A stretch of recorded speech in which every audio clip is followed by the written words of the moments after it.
యొక్క గడపలో చేరుస్తాడంట. అటువంటి మహానుభావుడు, భక్తికి లొంగేటువంటి వాడు. అంతేకాకుండా ఏమీ లేదు, దారిన పోయేటప్పుడు ఇంత ఆ చెట్టుకి బిల్వపత్ర వృక్షానికి ఇంత బిల్వదళాలు తీసిపోయి ఆయన మీద ఇట్లా విసిరేసినా చాలంట ఆ యొక్క దేవలోకంలో ఉండే కల్పవృక్షాన్ని తెచ్చి నీ ఇంటి పెరటిలో పెడతాడంట. అటువంటి మహా అనుగ్రహం చేసేటువంటి, అందుకే భోలాశంకరుడు అంటారు. అంటే పిలిస్తే చాలు పలికేటువంటి దైవము శివుడు. అంతేకాకుండా మిగతా దేవుళ్ళందరూ కూడా మనము ఆయన నామాన్ని మనం పెట్టుకుంటాము. శ్రీరామచంద్రుని రామచంద్రమూర్తి అని మనం నామం పెట్టుకుంటాము, లేదా శ్రీకృష్ణుడి శ్రీకృష్ణుడు, కృష్ణుని నామాన్ని పెట్టుకుంటాం, రంగనాథుని పెట్టుకుంటాం. ఇట్లా పరమాత్మ దేవుళ్ళందరినీ మనం, శివుని కూడా మనం నామం స్వీకరిస్తాం, అంటే పిల్లలకు పెడతాం అన్నమాట. కానీ పరమశివుడు భక్తుని నామాన్ని తన నామంగా స్వీకరిస్తాడు. అందుకే ఉదాహరణకు మనం కాళహస్తికి పోతాము. శ్రీకాళహస్తి అని పేరు ఏ విధంగా వచ్చిందయ్యా అంటే, శ్రీ అంటే అక్కడ సాలెపురుగు, నాగుపాము, సర్పము. శ్రీ కాలం అంటే సర్పము, శ్రీ అంటే సాలెపురుగు, హస్తి అంటే ఏనుగు.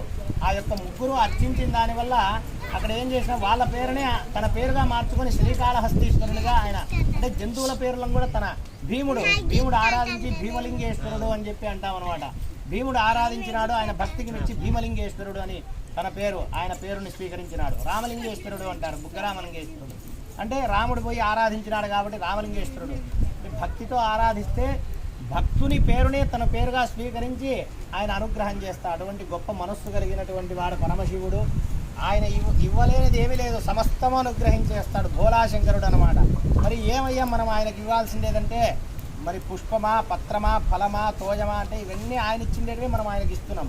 మరి ఏమంటే మనం భక్తితో సమర్పించాలి. ఆయన ఇచ్చిండేటివి ఆయనకి ఇస్తున్నా కూడా భక్తి అనేది మనలో ఉండాలన్నమాట. ఆ భక్తితో నీవు తప్ప నాకు శరణ్యము లేదు స్వామి, నీవే నాకు దిక్కు అని చెప్పి నమ్మినటువంటి వాడిని తన చేత పట్టుకొని తన భుజాలకు ఎత్తుకొని స్వామి అనుగ్రహం చేసి సర్వకాల సర్వావస్థల యందు కూడా ఆ భక్తుని సంరక్షిస్తూ ఉంటాడనమాట. ఎన్నో ఉదాహరణలు మనకు కనిపిస్తూనే ఉంటాయి. మార్కండేయ స్వామికి అస్సలు ఆయనకు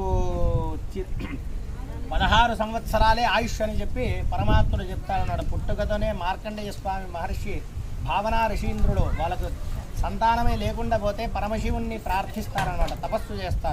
తపస్సు చేస్తే వాళ్ళ గొప్ప శక్తికి, ఆ తపశ్శక్తికి పరమాత్మను మెచ్చి అనుగ్రహం అంటే ప్రత్యక్షమై ఆ దంపతులు ఇద్దరినీ కూడా వరము అడగమంటాడనమాట. అంటే మాకు సంతానం లేదు, సంతానం ప్రసాదించవయ్యా అంటారు. అంటే ప్రసాదించమంటే సరే మీకు సంతానం ప్రసాదిస్తాను, యావజ్జీవం అంటే చిరకాలం వర్ధిల్లేటువంటి ఏమీ తెలియనటువంటి మూర్ఖుడు కావాలా, లేదు 16 సంవత్సరాలే బ్రతుకుతాడు కానీ సర్వము తెలిసినటువంటి మహా గొప్ప భక్తిపరుడు కావాలంటే ఏమీ అంటే గంగిగోవు పాలు గరిటెడైనడు చాలు, కడవడైననేమి కరము పాలు అంటాడు. అంటే గంగిగోవు ఆవు పాలు కొన్నైనా చాలు, మనము స్వీకరించడానికి ఉపయోగపడతాయి. గాడిద పాలు ఎన్నుంటే ఏం చేస్తావు, డ్రమ్ము నిండా ఉండే తాగలేమన్నమాట. అట్లా మంచి భక్తి విశ్వాసాలు నీ యందు భక్తి కలిగినటువంటి కుమారుడు 16 సంవత్సరాలు బ్రతికినా చాడయ్యా, ఆయన్నే అనుగ్రహించి మాకు దీర్ఘ 100 సంవత్సరాలు బ్రతికినటువంటి కొడుకు, నిన్ను పూజించినటువంటి వాడు దుర్మార్గుడై అంతటా ఇది చేసేటువంటి వాడు మాకెందుకు, మాకు 16 సంవత్సరాలు బ్రతికినా నీ యందు భక్తి కలిగి పరులకు విశ్వాసం 10 కార్యాలు ధర్మకార్యాలు ఆచరించేటువంటి వాడిని అనుగ్రహించు అని చెప్పి భావనా ఋషీంద్రులు కోరుతారు. అప్పుడు సరే తథాస్తు అంటే మార్కండేయుడు జన్మిస్తాడు. ఆయన చిన్నగా వృద్ధి చెందుతూ ఉంటాడనమాట. చెందుతూ వీళ్లకు తల్లిదండ్రులకు మనస్సులో ఒక క్లేశం అనేది ఉంటుంది. ఆయన ఆయుష్ 16 సంవత్సరాలే కదా, పెరుగుతూ ఉన్నాడు, ఎన్ని రోజులు మనకని బాల్యమంతా గడుస్తూ ఉంది.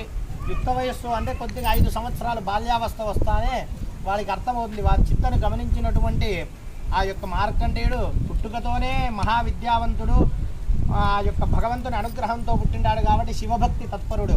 మీరెందుకు చింతిస్తారు, నాకు ఆయుష్ సమీపిస్తుందన్నది మీ బాధ కదా, నేను పరమశివుణ్ణే శరణు వేడతాను, తల్లిదండ్రులు మీరు మాకు ఆన తీయండి, నేను పోయి తపస్సు చేస్తాను అంటాడు. అంటే ఇంత చిన్న వయసులో తపస్సుకు పంపించేదాన్ని బాధపడుతూనే కానీ నారదుడు చెప్తాడనమాట, మీరు ఆలోచించొద్దండి, ఆయన పరమశివునికి అప్పగించండి, ఆయనే చూసుకుంటాడంటే అప్పుడు ఆ నారదుని విషయం మీద విశ్వాసం ఉంచి తల్లిదండ్రులు ఇద్దరు కూడా మార్కండేయ స్వామిని అడవులకు పంపిస్తాడనమాట. అప్పుడు అడవుల్లో ఒక సరస్సు దగ్గర ఆయనకు రోజు నిత్యము స్వామిని సేవించుకోవడం, శివునికి ఆరాధించడము, అభిషేకం చేయడము, ఆ యొక్క చిక్కినటువంటి ఆ మారేడు దళములు అక్కడ ఉన్నటువంటి పుష్పములన్నీ కూసుకొని వచ్చి ఆయనకు పూజ చేయడము, తపస్సు చేసుకోవడం, ఓం నమ శివాయ ఇలా 11 సంవత్సరంలో అఖండమైన తపస్సు చేస్తాడు. 5వ సంవత్సరం నుంచి 16వ సంవత్సరం వరకు. ఆ 16వ సంవత్సరం ఎప్పుడైతే పడుతుందో యమునికి ఆ కాల ప్రమాణంగా ఆయన సమయం వచ్చింది కదా అని చెప్పి యమపాశం తీసుకొని వస్తాడనమాట. ఆయన యమపాశము ఆ మార్కండేయ స్వామిని బయటికి రమ్మంటే రాడనమాట, శివుణ్ణి పట్టుకొని ఉంటాడనమాట. ఈయన ఏం చేస్తాడు, ఆయన ప్రకలించాలి అని చెప్పి ఆ యొక్క యమపాశాన్ని వదులుతాడు. అది మార్కండేయ స్వామి శివుణ్ణి ఎప్పుడైతే పట్టుకొని ఓం నమ శివాయ అక్కడ వాదన జరుగుతుంది, నువ్వు రా అంటే ఎంత చెప్పినా కూడా ఆయన రాడనమాట. మార్కండేయ స్వామి శివుణ్ణి పట్టుకొని ఓం నమ శివాయ అని తపస్సు చేస్తూ ఉంటాడనమాట. ఆ పాశము శివునికి యొక్క మెడలో పడుతుంది. అప్పుడు శివుడు మహోక్తమైనటువంటి కోపోద్రిక్తుడై నా భక్తున్నే నువ్వు ఇది చేస్తావా అని చెప్పి ఆయన ప్రత్యక్షమై శూలముతో ఒక్కసారి కొడతాడు యమధర్మరాజుని. కొడితే ఆయన కింద పడుతున్న వెంటనే త్రినేత్రం తీసి యమధర్మరాజుని భస్మీకృతం చేస్తాడనమాట. చేస్తే అప్పుడు దేవతలంతా యముడే లేకపోతే ఇంకెక్కడుంది, సృష్టి పెరుగుతూనే ఉంటుంది, అంతం లేదు, భూదేవి తట్టుకోలేదనమాట. అందుకు ఆ యొక్క జనన మరణాలు అనేటివి మానవునికి సహజమైనటువంటివి, అది పరమాత్ముడు ప్రేరేపించినటువంటిదే. అప్పుడు దేవతలంతా వచ్చి వేడుకుంటారనమాట. నువ్వు చెప్పిన ధర్మాన్ని ఆయన పాటిస్తున్నాడు స్వామి, ఆయనకు నువ్వు చెప్పినటువంటిదే కదా కాలధర్మాన్ని, అందుకు ఆయన తన ధర్మాన్ని తను నిర్వర్తిస్తూ ఇలా జరిగిందంటే, సరే నేను ఎవరినైనా వదిలి ఉంటాను కానీ భక్తితో వేడినటువంటి నా భక్తుల్ని మాత్రం వదిలి ఉండలేను, అందువల్ల ఆ కోపంలో నేను ఇలా జరిగిందని పునః యముణ్ణి ఆయన బ్రతికించి అప్పుడు చెప్తాడనమాట. ఈయన 16 సంవత్సరములతో ఎప్పుడు చిరంజీవిగా, మృత్యు అనేది లేకుండా ఈ యొక్క మార్కండేయ స్వామి చిరంజీవిగా వర్ధిల్లుతాడు. ఈయనకు మృత్యు అనేదే లేదు, చిరంజీవిత్వం. ఈ సూర్యచంద్రులు ఎప్పటి వరకు అయితే ఉంటారో అంతవరకు ఈ మార్కండేయుడు వర్ధిల్లుతానే ఉంటాడు అని చెప్పి వరం అనుగ్రహించి శివుడు దేవతలందరూ కూడా ఆ యొక్క మార్కండేయ స్వామికి వరాన్ని అనుగ్రహిస్తాడు. అంటే ఎందుకు చెబుతున్నా అంటే, పరమశివుణ్ణి మనం ఎప్పుడైతే ఆ విధంగా మనం ప్రార్థన చేసి ఆరాధిస్తామో మనకు కూడా అకాల మృత్యుదోషాలు ఏవైనా మనకు తెలియకుండా సంభవించేటువంటి ఆపత్తులు, కష్టాలు, నష్టాలు ఇవన్నీ కూడా నివారణ కలిగి ఆయన మనకు సమస్త శ్రేయస్సును అనుగ్రహించి దీర్ఘాయుష్మంతులమై చిరకాలం వర్ధిల్లుతామని చెప్తూ ఈ యొక్క కథను విన్నా కూడా ఈ శివరాత్రి పర్వదినాన అందరికీ కూడా ఎంతో శ్రేయస్కరం అని చెప్పి కథను చెప్పినారు.